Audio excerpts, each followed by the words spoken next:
Hello guys, అందరూ good morning. అందరూ ఏం చేస్తున్నారు? నేనైతే ఇప్పుడే ఫ్రెష్ అయిపోయాను గాయ్స్. నైని గన్నుకి వాళ్ళ హాఫ్ డే కదా, స్కూల్కి అయితే వెళ్ళిపోయారు. వాళ్ళకి వాళ్ళ హాఫ్ డే అనమాట. Every Saturday half day. వాళ్ళకి మార్నింగ్ 8:30కి వెళ్ళి 12:30కి వచ్చేస్తారు. సో ఇవాళ నేను పొద్దున క్యారేజ్ లేదు కదా, వంట చేయలేదు గాయస్. అందుకని ఇప్పుడు గన్నుకి ఆర్డర్ వేసేది ఎగ్ బిర్యానీ చేయమని. ఎగ్ బిర్యానీ అయితే చేస్తాను. ఇప్పుడైతే ఫస్ట్ అయితే మేము నలుగురు ఉన్నాం కదా గైస్. మధ్యాహ్నానికి ఈవినింగ్కి కలిపి 8 eggs బాయిల్ చేస్తున్నాను. 8 eggs తెప్పించి 8 eggs బాయిల్ చేస్తున్నాను. తర్వాత ఏ గ్లాస్తో బియ్యం తీసుకున్నామో, ఏ గ్లాస్తో 1 గ్లాస్తో బాస్మతి రైస్, 1 గ్లాస్తో నార్మల్ రైస్ తీసుకుంటే బిర్యానీ బాగుంటుంది. ఏ గ్లాస్తో నార్మల్ రైస్ తీసుకున్నామో అదే గ్లాస్తో బాస్మతి రైస్ అయితే తీసుకోవాలి. సేమ్ క్వాంటిటీ ఉండాలి, అప్పుడే బాగుంటుంది. ఇంకా నేను రైస్ అయితే కడిగేసుకుని పెట్టుకుంటున్నాను. ఆఫీస్కి వెళ్ళిపోవాలి.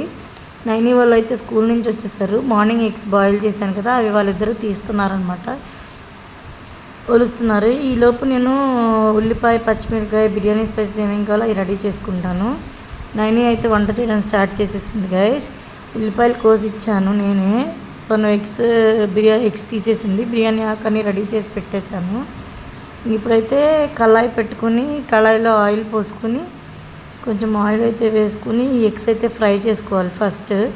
అంటే కొంచెం బ్రౌన్ కలర్ వచ్చారు, కొంచెం ఫ్రై చేసుకుంటే బాగుంటుంది. కొంచెం ఉప్పు, పసుపు, కారం వేయాలి. ఫస్ట్ అయితే కొంచెం ఉప్పు వేసుకోవాలి, పసుపు వేయాలి కొంచెం. తర్వాత కొంచెం సాల్ట్ వేసుకోవాలి. మరీ ఎక్కువ వేయద్దు, ఎందుకంటే బిర్యానీలో కూడా సాల్ట్ వేస్తాం కదా, మళ్ళీ రెండు కలిపి బాగా ఎక్కువైపోతుంది. కొంచెం టేస్ట్కి సరిపడా కారం, అంటే కొంచెం స్పైసీగా ఉండడానికి. Brown colour, golden colour brown వచ్చే వరకు మనం ఇలా ఫ్రై చేసుకుంటే సరిపోతుంది.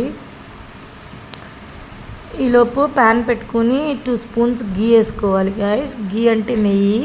2 స్పూన్లు 3 టేబుల్ స్పూన్స్ వేసుకుంటే మరీ ఎక్కువైనా వెగుట అనిపిస్తుంది, ఆయిలీగా ఉండి బాగుండదు. వేసుకుని బిర్యానీ స్పైసెస్ వేసుకోవాలి. కొంచెం స్మెల్ బయటికి రిలీజ్ అయ్యే వరకు బిర్యానీ స్పైసెస్ వేసుకొని కొంచెం ఫ్రై చేసుకోవాలి. తర్వాత కొంచెం ఆయిల్ పోసుకుందాం, ఎందుకంటే ఉల్లిపాయ, పచ్చిమిరపకాయ ఇవన్నీ ఫ్రై అవ్వాలి కదా. మనం వేసిన గీలోనే అవి ఫ్రై అవ్వవు, సరిపోదు. సో అందుకని కొంచెం ఒక 2 టేబుల్ స్పూన్స్ 3 టేబుల్ స్పూన్స్ అట్లా ఆయిల్ వేసుకోవాలి. నైని అలా పోసేస్తుందని మీరు అలా పోయకండి. నేను చెప్తున్నా నైనికి ఆపేయమని, తనకి సరిపోయినంతే వేసుకుంటుంది. ఇంక ఇప్పుడు ఆనియన్స్ వేసేసుకుని ఫ్రై చేసుకోవాలి గోల్డెన్ బ్రౌన్ వచ్చే వరకు. ఆనియన్స్ కొంచెం ఫ్రై అయ్యాక 2 టేబుల్ స్పూన్స్ అల్లం పేస్ట్, అంటే జింజర్ గార్లిక్ పేస్ట్ వేసుకోవాలి. 2 టేబుల్ స్పూన్స్ సరిపోతుంది.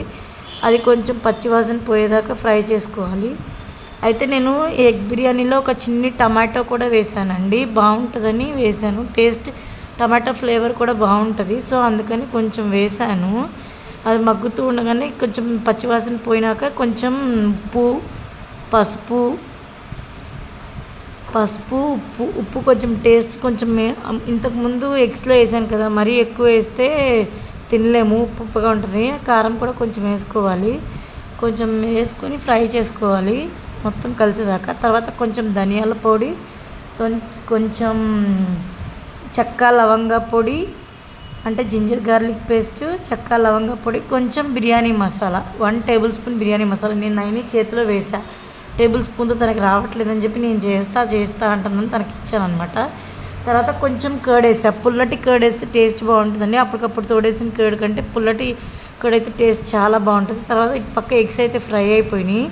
అన్ని ఎగ్స్ తీసి అందులో వేసేసి కొంచెం కలగలుపుకోవాలి, అంటే కొంచెం వేగేదాకా. తర్వాత ఇందాక మనం బియ్యం నానేసుకున్నాం కదండి, ఇప్పుడు కొలుచుకుందాం. ఆ బియ్యానికి వాటర్ కొలుచుకుందాము. 1 బాస్మతి రైస్కి 1.5 గ్లాస్ పోయాలి. 1 నార్మల్ రైస్కి 2 గ్లాసెస్ వాటర్ పోయాలి. టోటల్గా 4 గ్లాసెస్ పోసుకుంటే సరిపోతుంది. అటు ఇటుగా అంటే నేను 3.5 లెక్కే చెప్పాను. 4 గ్లాసెస్ పోసుకుంటే కొంచెం బాగుంటుంది. 3.5 అయితే మరీ గట్టిగా ఉంటుంది, పిల్లలు ఉన్నారు కదా, అందుకని 4 పోసా. 4.5 పోస్తే చిమిడిపోతుంది. సో వాటర్ పోసుకుని అవి కొంచెం మరిగినాక మనం ఇందాక మార్నింగ్ నానబెట్టుకున్న బియ్యం ఉన్నాయి కదా, అవి వేసేసుకోవడమే, రైస్ అందులో వేసేసుకోవడమే. చివర్లో కొత్తిమీర, కొంచెం నిమ్మరసం, ఇంకొంచెం అది ఉంటుంది కదా, దాని పేరు ఏమంటారో గుర్తు రావట్లేదు, ఫుడ్ కలర్ పూర్తిగా ఆప్షనల్ అండి. మీకు ఇష్టమైతే వేసుకోండి, లేదంటే లేదు. నేనైతే కొత్తిమీర కూడా వేసా. చివరిలో కొత్తిమీర వేసి దించేసాను, నిమ్మరసం కూడా వేసాను. చివరిగా ఫైనల్గా బిర్యానీ అయితే రెడీ అయిపోయింది గాయస్. ఎగ్ బిర్యానీ రెడీ అయిపోయింది. యువతల పక్క రైతా కూడా రెడీ చేసేసాను. కొంచెం పెరుగు తీసుకుని అందులో కొంచెం 1 లెమన్, కొంచెం ఉప్పు, ఒక ఉల్లిపాయ, లెమన్ కూడా వేసాను రైతాలో, కొంచెం బాగుంటుంది టేస్ట్ అని చెప్పి వేసాను. ఒకసారి మీరు కూడా ట్రై చేయండి. బిర్యానీ అయితే రెడీ అయిపోయింది, ఎగ్ బిర్యానీ. ఇంకా నైని అయితే అందరికీ సర్వ్ చేస్తుంది గాయస్, అందరికీ సర్వ్ చేస్తుంది. ఫస్ట్ తనే టేస్ట్ ఎలా ఉందో చూస్తుంది, ఎలా ఉందో చెప్తుంది మనకి. బిర్యానీ అయితే చాలా చాలా బాగా కుదిరింది గాయస్. వడ్డించుకుంది, బిర్యానీ టేస్ట్ చేసేసి యమ్మీగా ఉందని చెప్తుంది అన్నమాట. సూపర్ ఉంది గాయస్, మీరు కూడా ట్రై చేయండి అని చెప్తుంది. కానీ చాలా అంటే చాలా బాగా చేసింది గాయస్. నిజంగానే ఇంత బాగా చేస్తుందని నేను అనుకోలేదు అసలు. సూపర్ చేసింది. మీకు కూడా వీడియో నచ్చితే లైక్ చేయండి గాయస్, లైక్ చేసి సబ్స్క్రైబ్ చేసుకోండి please. Like, share and subscribe మరిన్ని వీడియోస్ కోసం. Thank you.